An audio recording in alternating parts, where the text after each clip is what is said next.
Yedeke, my brother Paul.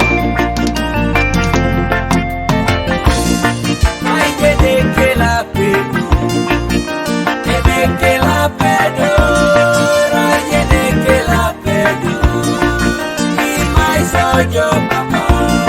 My Yedeke la pedo, Yedeke la pedo, Yedeke la pedo. Be my soldier, Papa. My Yedeke la Yedeke la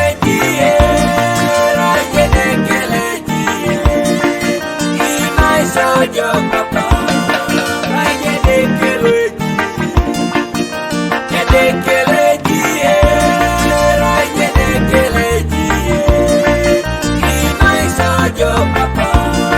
My Yedeke la Yedeke la Yedeke la Be my soldier, Papa. My Yedeke la Yedeke la Yedeke la Papa. My Yedeke la Shanu, Yedeke la Shanu, my Yedeke la Shanu. Be soldier, Papa. My Yedeke la Shanu, Yedeke la Shanu, my Yedeke la Shanu. Be soldier, Papa.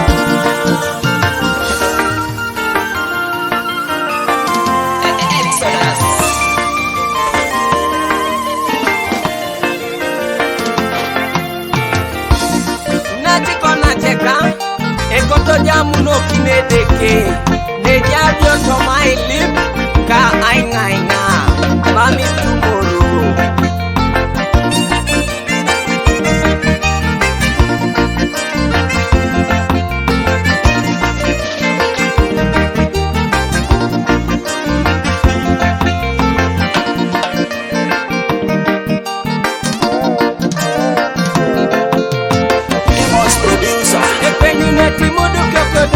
Papa, ngalo neta de kakada, iteke yo neti wala chikida. Papa, okiroriko, ekwenyu neti mudu kyokoda. Papa, ngalo neta de kakada, iteke yo neti wala chikida. Papa, okiroriko. Ay Yedeke la pedo, Yedeke la pedo.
Jesus.